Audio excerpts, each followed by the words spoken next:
콘트라문둠이라고 하는 라틴어가 있습니다. 들어보셨나요? 예, 오늘날 이 라틴어는 이미 사라진 언어이기 때문에 더 이상 우리 일상 가운데 쓰여지지 않는 언어입니다. 그러나 이제 영어를 공부하시다 보면 그 어원을 쫓아가다 보면 이 라틴어에서 비롯된 단어들이 많이 있지요. 그 단어 중에 콘트라문둠이라고 하는 단어가 있습니다. 이 단어의 뜻은 세상에 맞서다, 세상에 맞서라 라고 하는 그런 단어입니다. 자, 이 말은 초대교회의 교부였던 아타나시우스가 4세기경에 자신의 처지를 변호하면서 설명하면서 사용했던 그런 말입니다. 이 아타나시우스 교부는 편안하게 인생을 살지 못했어요. 이 아타나시우스 당시에 매일같이 있었던 것은 삼위일체 논쟁, 그리고 기독교 교리의 논쟁. 그 교리의 논쟁이 날마다 끊이지 않았습니다. 뭐 한두 달 지나간 것도 아니고 1, 2년 간 것도 아니고 이 아타나시우스가 살아있는 정말 평생토록 이 교리 논쟁, 특별히 삼위일체 논쟁이 이 아타나시우스로 하여금 정말 편안한 인생을 살지 못하게 했습니다. 오늘날 우리가 알고 있는 정통 기독교라고 인정하는 교리를 수호했던 유일한 사람이 이 아타나시우스라고 하는 사람이었습니다. 아타나시우스는 예수님의 신성을 옹호하였습니다. 즉 우리의 구원은 완전한 하나님이신 예수님에게 의지함으로써 이룰 수 있다. 온전하신 예수 그리스도, 그 예수 그리스도가 사람이 아니라 온전하신 하나님이신데 그 하나님이신 그 예수가 이 땅에 오셨고 그 예수를 우리가 의지함으로 우리가 온전히 구원에 이를 수 있다라고 하는 이 교리를 가지고 평생토록 그것에 맞서서 대항했던 사람들과 이 교리의 논쟁을 하면서 이 교리를 지켰던 사람입니다. 결국 아타나시우스는 모든 사람들로부터 대적을 받습니다. 당시의 모든 사람들로부터 이렇게 따돌림을 당하게 되지요. 심지어 왕들로부터도 이단으로 낙인을 찍혀서 5번이나 유배를 다녀오게 됩니다. 당시 교회도 이 아타나시우스에게서 등을 돌렸어요. 참 아이러니한 일이죠.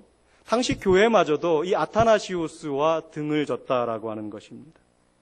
수십 년 동안 아타나시우스는 교회와 더불어서 모든 사람들과 함께 맞서서 싸웠습니다.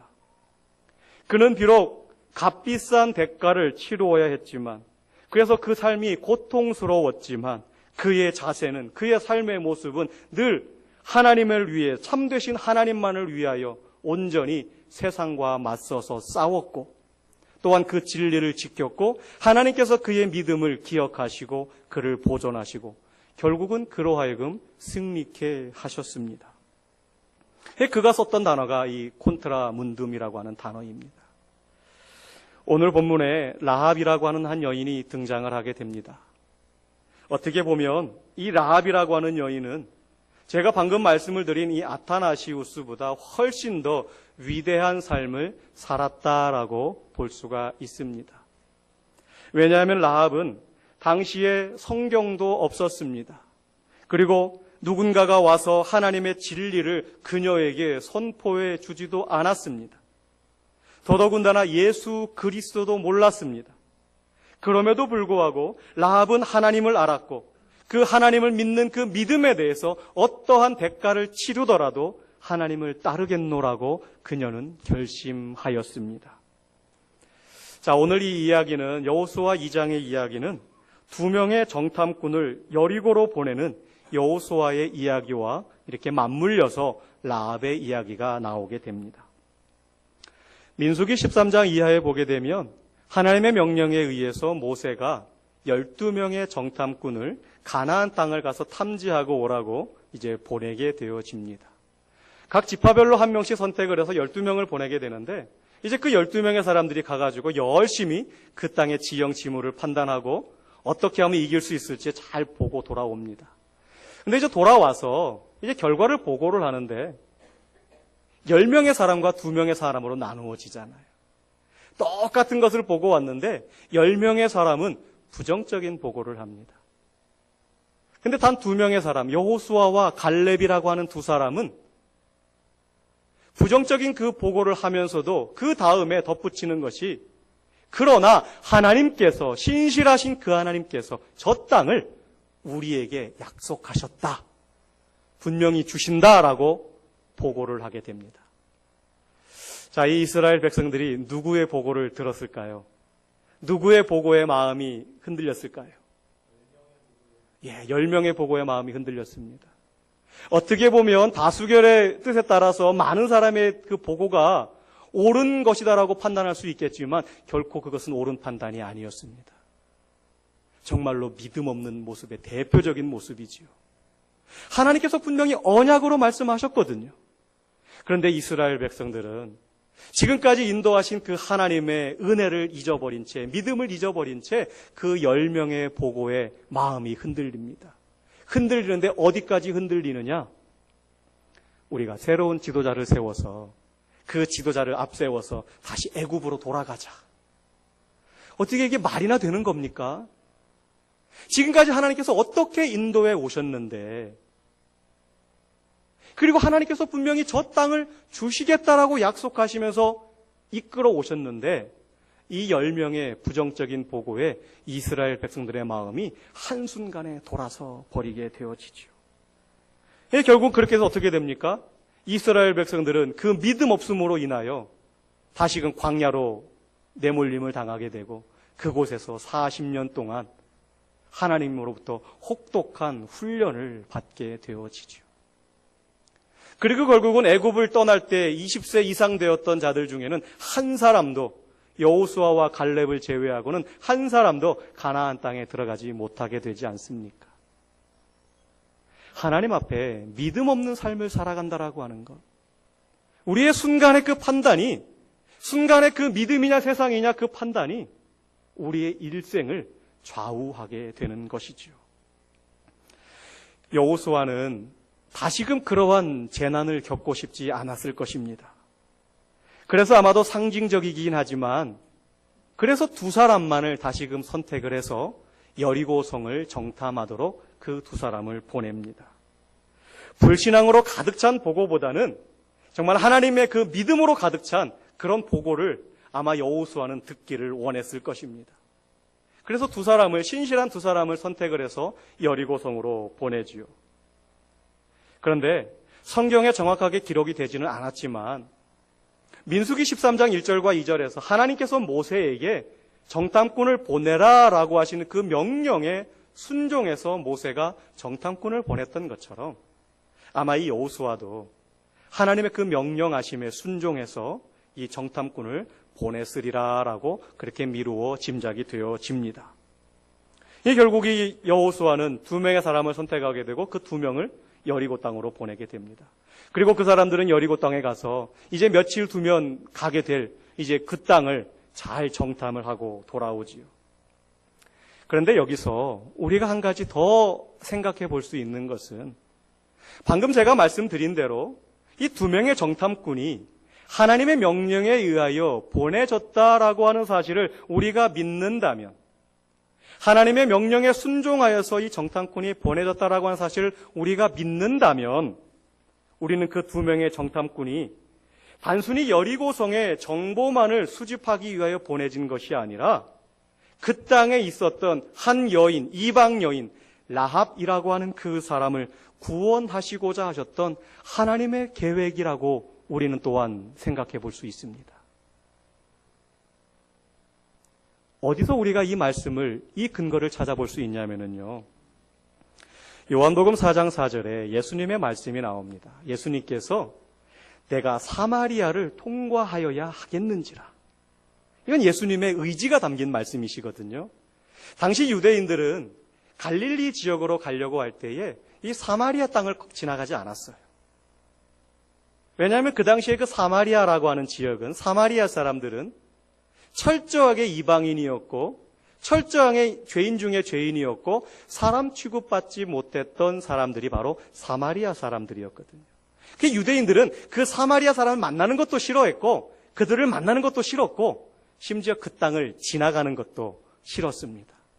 혹시나 발이 그 땅에 잘못 디디면 막 먼지라도 털어버리는 그러한 모습까지도 있었으니까요.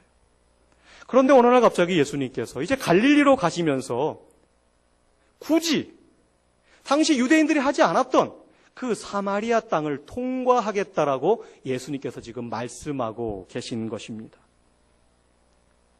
분명히 갈릴리로 가는 데 있어가지고 그 사마리아 땅을 통과하는 것이 유일한 길이 아니었음에도 불구하고 예수님께서는 그 땅을 지나가시겠다라는 겁니다. 아주 의지를 표현하고 계신 것입니다. 자, 왜 그랬을까요? 자, 왜 예수님께서 그 사마리아 땅을 통과하면서까지 갈릴리로 가시려고 했을까? 왜 그 중간 과정을 이 사마리아 땅을 통과하셔서 가시려고 했을까? 이 안에는요, 하나님께서 택하신 자녀 가운데 한 사람이 그 사마리아 성 안에 있음을 보여주시는 하나님의 뜻을 지금 보여주고 있는 것입니다. 그 사마리아 성 안에도 유대인들이 사람 취급하지 않는 그 땅에도 하나님께서 택하신, 하나님께서 구원하시고자 하시는 사람이 그 안에 있다라고 하는 사실입니다. 그 아버지 하나님의 마음을 아신 예수님께서 하나님께서 구원하시기로 작정하신 그 한 영혼이라도 멸망당함을 원치 않으셨기에 예수님께서는 당시 사회적 관습을 뒤로 하신 채 그 땅을 향하여 나아가신 것입니다. 하나님은 오늘도 한 사람의 의인이 하나님께서 선택하기로 구원하시기로 작정하신 그 한 사람이라도 멸망당하는 것을 원하지 않으십니다. 오늘 여호수아 2장에 나오는 말씀처럼 라합이라고 하는 한 여인을 보내 구원하기 위해서 여리고성으로 정탐꾼 2명을 보내신 것처럼, 그래서 가서 그 여인으로 하여금 하나님의 믿음을 보여주게 하시고 믿음을 확인하신 것처럼, 또한 예수님께서는 사마리아 성의 한 여인을 구원하시기 위하여 그 땅으로 들어가십니다. 우리가 이 여호수아서 2장 말씀과 요한복음 4장의 말씀을 구속사적 관점에서 놓고 본다면 우리는 그 속에서 해답을 찾을 수 있습니다. 우리가 만나는 그 어떤 사람도 하나님의 구원의 계획하심에서 제외됐다라고 우리가 생각하면 안 되는 것입니다. 우리가 세상을 바라보며 절망해서도 안 되지요. 이 악한 세상, 정말 하나님의 구원함이 도저히 없을 것 같은 그 세상을 바라보면서 우리는 절망할 필요가 없다라는 것입니다. 더 나아가서 나 같은 사람을 보면서도 우리가 절망할 필요가 없다라는 것입니다. 자, 오늘 이 여호수아서 말씀은 하나님의 자비하신 말씀으로 시작을 하고 있습니다. 이스라엘 백성들이 이제 여호수아를 새 지도자로 세우면서 이제 가나안 땅을 정복해 들어가잖아요. 말 그대로 정복입니다. 정복이라고 하는 것은 전쟁이 수반되어지는 것이고, 전쟁은 자비라고 하는 것이 없어요. 가차 없습니다. 특별히 하나님께서 이스라엘 백성들에게 요구하신 것은 그 가나안 땅을 점령을 하는데 한 사람도 살려두지 말라라고 하시는 하나님의 명령이 내려졌습니다. 여호수아서 말씀을 읽어보면 이렇게까지 하셔야 될까 싶을 정도로 그 무자비한 전쟁의 이야기가 나오는데, 여호수아서를 시작을 하면서 가장 먼저 앞서 나오는 이야기는 한 여인을, 그것도 이방 여인을 구원하시는 하나님의 자비의 이야기가 나온다라고 하는 사실입니다. 하나님은요, 자비의 하나님이십니다. 하나님은 은혜의 하나님이십니다. 하나님은 한 영혼도 그냥 그렇게 죽어가기를 원하시는 분이 아니라 하나님의 구원하심 속에는, 계획 속에는 모든 사람들이 구원함 받기를 원하시고 계시다라고 하는 사실입니다. 방금 말씀드린 것처럼 라합은 이방인이었습니다. 그리고 아모리 족속이었습니다. 더 나아가서 그 사람은 기생이라고 하는 직업을 가지고 있었습니다. 예전 성경에서는 또 이 원어의 뜻을 살펴보면 이 기생이라고 하는 표현보다는 창기라고 하는 표현이 더 맞습니다. 자기 몸을 파는 직업이었습니다. 오늘날 우리들이 생각할 때에도 하찮게 여기고 정말 손가락질 받는 그러한 직업을 이 기생 라합이 가지고 있었다라고 하는 사실입니다. 장로교 목사님인 프란시스 셰퍼 목사님이 이렇게 질문합니다. 하나님께서 이런 사람을 구원하시는 것이 합당한가? 하나님께서 여러분들에게 묻습니다. 저런 사람을 구원하시는 것이 합당하냐? 여러분들은 뭐라고 대답하시겠습니까? 이 프란시스 셰퍼 목사님은 그것은 정말 합당하다. 그것은 정말 합당하다. 하나님께서 그런 사람을 구원하시는 것은 정말로 합당하다라고 스스로가 묻고 스스로가 답을 내립니다. 라합은 결단코 우리보다 악한 사람이 아니었습니다. 이 자리에 앉아있는 저와 여러분들보다 결코 악한 사람이 아닙니다. 어쩌면 우리는 위장된 모습으로 하고 있으면서도 안 그런 척하고 앉아있는지도 모르겠습니다. 그러면서 오히려 우리 마음속에는 내가 이 라합보다는 조금 더 깨끗하지, 그런 마음이 혹시나 가지고 있다면 얼른 그 생각을 버리시길 바랍니다. 하나님 편에서 볼 때에 결코 우리가 라합보다 결코 의로운 사람이 아닙니다. 하나님은 나 같은 자를 구원하셨습니다. 상대방이 알지 못하는 정말 내 마음 저 은밀한 곳에 있는 그 죄악까지도 아시는 그 하나님께서 나 같은 사람도 구원하셨다라고 하는 사실입니다. 하나님께서 이 땅에 예수님을 왜 보내셨습니까? 의인을 구하러 오신 것이 아니라 죄인을 구하러 왔노라고 누가복음 5장 32절에서 예수님은 분명히 선언하고 계십니다. 그렇기 때문에 우리가 하나님 앞에 나아갈 수 있는 은혜를 얻은 것 아닙니까? 우리는 죄인이었기 때문에 하나님의 은혜를 얻을 수 있었습니다. 믿음은 들음에서 난다라고 로마서 10장 17절은 말씀하고 있습니다. 이 라합이라고 하는 여인은 이방인이요 아모리 족속이요 거기다가 기생이었습니다. 구원받지 못할 조건이 너무너무나 많았습니다. 정말 어느 한 구석 찾아봐도 정말 이 사람마저도 구원해야 될까 싶을 정도의 그런 자격이 형편없는 사람이었습니다. 그런데 그가 소유한 것이 한 가지가 있었습니다. 그것은 바로 하나님에 대하여 들었다라고 하는 사실입니다. 하나님에 대한 소식을 그가 들었다라고 하는 것입니다. 그리고 그 들은 것을 가지고 하나님을 믿었습니다. 믿음은 들음에서부터 출발합니다. 우리가 오늘날도 전 세계 곳곳에 복음을 들고 나가서 그렇게 외치는 이유가 무엇입니까? 오늘도 우리가 이웃들에게 복음을 외치는 이유가 무엇입니까? 믿음은 들음에서 나는 것입니다. 내가 그들에게 살아계신 예수 그리스도의 은혜의 구원의 복음의 소식을 이야기할 때 그들은 그것을 듣고 그들은 믿게 되어지는 것입니다. 여호수아 2장 9절로 11절 말씀은 그 하나님의 말씀을 들은, 하나님의 이야기를 들은 라합이 하나님께 하는 신앙 고백의 말씀입니다. 이러저런 사람들로부터 들었던 하나님에 관한 이야기를 자기가 듣고 그 들은 것을 가지고 하나님을 믿게 되었는데, 오늘 말씀해 보게 되면 너희의 하나님 여호와는 위로는 하늘에서도 아래로는 땅에서도 하나님이시니라. 이것이 바로 라합의 믿음의 고백이었습니다. 사실 라합은요, 이스라엘의 역사에 대해서 또 신앙에 대해서 모르는 것이 너무나 많았습니다. 당연하지요. 이방 사람이었고 한 번도 하나님의 그 은혜 아래 거해 본 적이 없었기 때문에 당연히 모르는 것이 많을 수밖에 없습니다. 우리 소망교회 유치부 어린아이들보다 더 성경 지식이 없는 것이 라합의 모습입니다. 그런데요, 그녀는 한 가지는 알고 있었습니다. 애굽에서 하나님께서 어떻게 행동하셨는지, 그리고 자기가 살고 있는 그 여리고성 그 동편 지역에서 어떻게 하나님께서 역사하셨는지 그 이야기를 들었습니다. 그것으로 충분하였습니다. 더 이상 많은 것이 필요한 것이 아니라 하나님께서 지금까지 이스라엘 백성들에게 행하셨던 그 일들과 요단 동편 아모리 족속 두 왕 시온과 혼에게 행했던 옥에게 행했던 그 사건, 그 이야기를 듣는 것만으로 이 라합은 충분했다라고 하는 사실입니다. 그녀는 양자 사뭅이나 언약이나 율법, 예배, 약속들은 소유하지 못했습니다. 그럼에도 불구하고 그녀는 오직 한 가지, 하나님께서 하신 일을 들었고 그 들음을 가지고 하나님을 믿었습니다. 할렐루야. 믿음은 들음에서부터 출발합니다. 자, 그러면 그 라합이 누구에게 그 이야기를 들었을까요? 누구로부터 그 라합이 그 하나님께서 하신 그 위대한 일들, 지금까지의 그 이스라엘의 역사하심을 들었을까요? 그녀의 직업과 관련이 있지 않겠습니까? 그녀의 직업이 기생이다 보니까 그녀의 집으로 수많은 사람들이 찾아왔을 것입니다. 거쳐갔을 것입니다.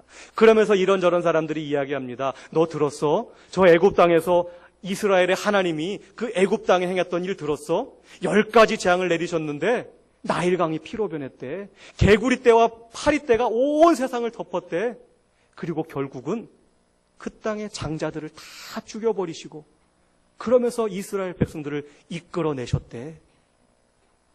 또 다른 사람은 이야기합니다. 내가 들은 이야기는 더 놀라워. 그 사람들이 애굽을 나와서 가나안 땅을 향해 나아가는데 홍해 바다가 가로막혔었대. 그런데 하나님께서 그 바다를 가르시고 그 바다를 마른 땅처럼 걸어가게 하셨대. 그리고서는 그 뒤따라오는 군대들은, 애굽의 군대들은 그 바닷물 속에 다 죽임을 당하게 하셨다라는 거야. 또 다른 사람은 이야기합니다. 그런데 그 사람들이 지금 우리 주변에 있대. 우리 주변에 있는데 얼마 전에 저 아모리 왕 시온과 옥을 진멸하고 그들을 다 이겨버렸대. 무찔러 버렸대. 그런 일을 이야기를 하는 것입니다. 라합이 그 이야기를 들은 것입니다. 성경은요, 라합이 왜 기생이를 했는지, 그가 왜 그 기생이 되었는지, 그리고 그것으로 인해서 어떠한 일들이 이루어졌는지, 그것에서 구구절절히 변명하지는 않습니다. 다만 그가 그 기생이라고 하는 직업을 가지고 있으면서 그가 오히려 그것을 통해서 하나님의 놀라운 일들을, 소식을 먼저 들을 수 있음을 오늘 본문을 통해서 우리에게 이야기해 주고 있습니다. 라합은 하나님에 관한 이야기를 먼저 들었습니다. 그것을 귀로 들었을 뿐만 아니라 마음으로 믿었습니다. 기생이요 부도덕한 이방 여인이 이스라엘의 참 하나님의 이야기를 들었고 또한 그녀가 들었던 그 하나님을 참 하나님이라고 믿었습니다. 자, 이러한 일이 구약에만 일어나고 오늘은 일어나지 않습니까? 구약에도 역사하신 하나님께서는 오늘날 우리들에게도, 우리가 살아가는 이 땅에서도 일어나게 하십니다. 자, 우리가 이 사실을 믿는다면 우리는 어떠한 사람에 대해서도 절망할 필요가 없습니다. 그리고 여러분들 스스로에 대해서 절망하지 마시길 바랍니다. 내가 오늘도 또 죄를 지었구나. 아이고, 내가 오늘도 말씀대로 살지 못하였구나. 하나님께서 나 같은 사람을 과연 용서하실까? 절망하시지 말라는 것입니다. 내가 오늘도 하나님 앞에 믿음으로 고백할 때 하나님은 우리를 불쌍히 여기시고 오늘도 은혜 베풀어 주십니다. 할렐루야. 믿음으로 라합은 구원받았습니다. 라합이 귀로만 들은 것이 아니라 마음으로 믿었습니다. 그리고 그가 말할 때 분명히 하나님을 믿음을 고백하고 있습니다. 신약 성경에서는요, 그 믿음, 라합의 믿음에 대해서 2번 언급합니다. 첫째는 히브리서 11장 31절 말씀입니다. 같이 읽어보실까요? 시작. 믿음으로 기생 라합은 정탐꾼을 평안히 영접하였으므로 순종하지 아니한 자와 함께 멸망하지 아니하였도다. 아멘. 또 한 곳은 야고보서 2장 25절입니다. 시작. 또 이와 같이 기생 라합이 사자들을 접대하여 다른 길로 나가게 행함으로 의롭다 하심을 받은 것이 아니냐. 아멘. 신약 성경은 우리에게 분명히 말씀하고 있습니다. 라합이 믿음으로 구원받았고 그 온전하신 믿음을 토대로 행함으로 이어진 믿음을 우리들에게 말씀하고 계십니다. 참다운 신앙은 예수 그리스도가 나를 위해 십자가에 죽으셨고 그 사실을 믿음으로 고백할 때 나는 하나님의 자녀가 되는 것이고 그 사실을 우리가 온전히 믿을 때 우리의 삶 속에 당연하게 믿음의 열매가 행함으로 이어짐을 이 라합의 모습을 통해서 보여주고 있습니다. 라합이 행한 것은요, 쉽게 행할 수 있는 것이 아니었습니다. 라합이 그 두 정탐꾼을 자기 집 지붕에 숨겨주었다라고 하는 것은요, 쉽게 행할 수 있는 것이 아니었습니다. 그것은요, 자기의 전 생명을 거는 것이었습니다. 자기 가족의 생명을 거는 것이었습니다. 자, 여리고성의 왕이 들었어요. 이스라엘의 정탐꾼 2명이 여리고성으로 들어왔다. 또 누군가가 첩보를 했겠지요. 그 2사람이 저 기생집으로 들어간 걸 내가 봤다. 그게 왕의 전령이 왔잖아요. 그러자 라합이 뭐라 그럽니까? 그 사람들이 해지기 전에 이 성문을 나갔다. 그런데 신기하게도 그 전령들이 그 말을 듣고 그냥 돌아가요. 다른 데 가서 막 찾아 헤맵니다.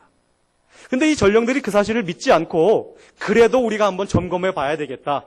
아마 샅샅이 집안을 뒤졌다라고 한다면 그 지붕 속에 숨겨져 있던 두 정탐꾼들이 발견되지 않았겠습니까?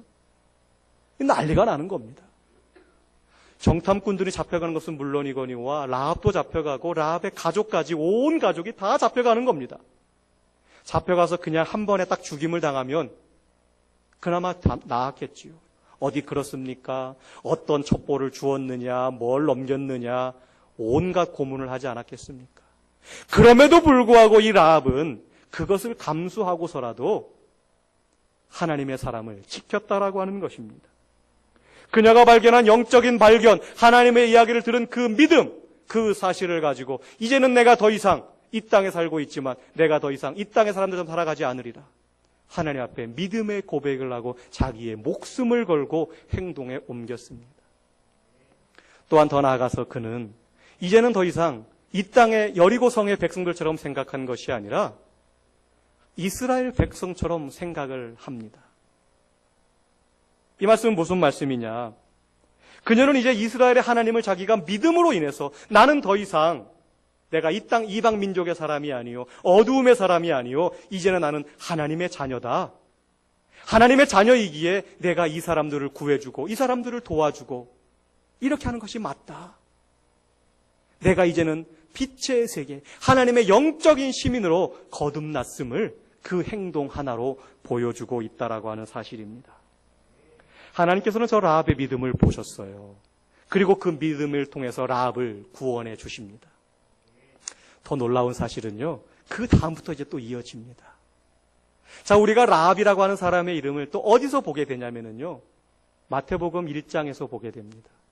마태복음 1장은 예수님의 족보 이야기입니다. 유다 지파의 이야기예요. 그런데 그 속에 떡하니 이 라합이라고 하는 이름 두 글자가 새겨져 있습니다. 믿음으로 구원받은 이 라합은 이스라엘 사람과 결혼을 하게 되고 그 사람과 통해서 예수님의 조상이 되는 그 사람을 낳게 되어집니다. 그러니까 예수님의 조상이 되는 놀라운 은혜를 얻게 되어지지요. 라합의 체험은 오늘날 예수 그리스도를 믿는 믿음을 통하여 하나님께 나아오는 모든 사람의 체험과 동의를 합니다. 믿음은 들음에서 나고 그 들음을 통하여 믿음으로 고백할 때 우리는 하나님의 자녀가 되고 하나님의 자녀가 되었을 때 우리는 영원한 하나님 나라의 백성이 되며 하나님께서 늘 우리와 함께 하신다라고 하는 사실입니다. 자, 오늘 이제 말씀에서 이 라합이 그 정탐꾼들에게 요구합니다. 내가 너희들에게 이렇게 선대한 것처럼 너희들도 나와 내 가족에게 은혜를 베풀어라. 그러면서 증표를 요구하지요. 그러자 이 두 정탐꾼이 알았다. 네가 우리들에게 행했던 이 은혜를 우리가 꼭 갚아줄 것이다. 이 창문에다가 너희 집 창문에다가 붉은 줄을 매달아 놓아라. 그러고 나서 그 두 정탐꾼들은 나아갑니다. 그러자마자 이 라합이 자기 집 그 창문에다가 붉은 줄을 내어 매달잖아요. 자, 이 붉은 줄이 의미하는 것이 과연 무엇일까? 이스라엘 백성들이 애굽을 나오기 직전에 죽음의 천사가 애굽 땅 온 땅을 돌아다닙니다. 그럴 때 양을 잡아서 그 양의 피를 문설주와 인방에 바른 그 집들은 죽음의 천사가 넘어갑니다. 자, 오늘 라합의 집에 붉은 줄을 매달아 놓습니다. 한참 뒤에 이스라엘 군대가 여리송을 점령해 왔을 때에 그 붉은 줄을 보고 아, 저 집이 라합의 집이구나. 라합과 그의 가족을 구원합니다. 양의 피와 이 붉은 줄은 전부 다 예수 그리스도의 보혈을 상징하는 것이지요. 자, 우리가 무엇으로 의롭다함을 인정받습니까? 바로 예수 그리스도의 피 아닙니까? 구원의 방법은 예나 지금이나 동일합니다. 예수 그리스도 이외에는 결코 구원받을 수 있는 길이 없음을 성경은 분명히 우리에게 이야기하고 있습니다. 우리가 라합의 이야기가 정말로 우리가 진실하게 믿어진다면 우리가 곧 라합 아닙니까?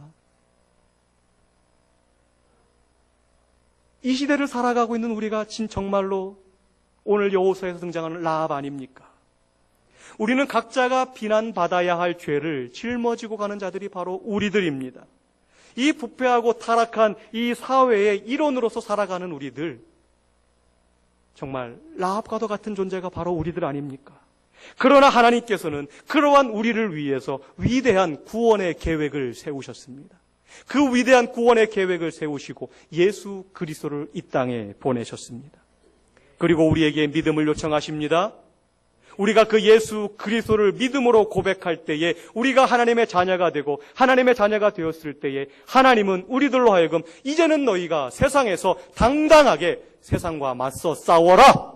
우리들에게 요청하고 계시는 것입니다. 믿음은 무엇입니까? 믿음이 내가 하나님의 자녀가 되었다라고 하는 것으로 끝나는 것입니까? 그렇지 않습니다. 믿음은 나의 행함의 열매로 열매가 맺어져야 참다운 믿음인 것입니다. 지금 여러분들은 어떻습니까? 우리 가정과 삶에 이미 예수 그리스도의 보혈의 피가 뿌려졌는데 지금 우리는 어떻게 살아가고 있습니까? 정말로 하나님의 능력받은 자들로서 정말 하나님의 자녀답게 그렇게 당당히 세상과 맞서서 살아가고 있습니까? 4세기 때 아타나시우스가 세상과 맞서서 콘드라 문둠, 세상과 맞서라, 내가 이 기독교 진리를 수호하기 위해 나의 생명을 아낌없이 바치노라, 그렇게 고백했던 그 명령이, 그 외침이 오늘 우리들에게도 외쳐지지 않습니까? 오늘 우리에게도 들려지지 않습니까? 콘트라 문둠. 우리는 오늘 우리를 둘러싸고 있는 수많은 이 무신론의 문화와 세상의 조류에 맞서서 정말 말도 안 되는 하나님의 것을 거역하는 이 세상 문화 속에서 우리는 당당히 하나님의 백성으로 저항하며 살아가야 될 줄로 믿습니다. 우리가 만일 그렇게 하지 않는다면 여리고성이 멸망당했던 것처럼 우리나라와 우리 민족도 그렇게 멸망당할 것입니다. 오늘날 많은 사람들이 이렇게 이야기합니다. 지금 자신을 둘러싸고 있는 거대한 성벽이 튼튼하다, 나는 안전하다, 그렇게 이야기를 합니다. 그러나 내면적으로는, 마음속으로는 두려움에 떨고 살아갑니다. 멸망받을 수밖에 없음에 두려워 떨고 있습니다.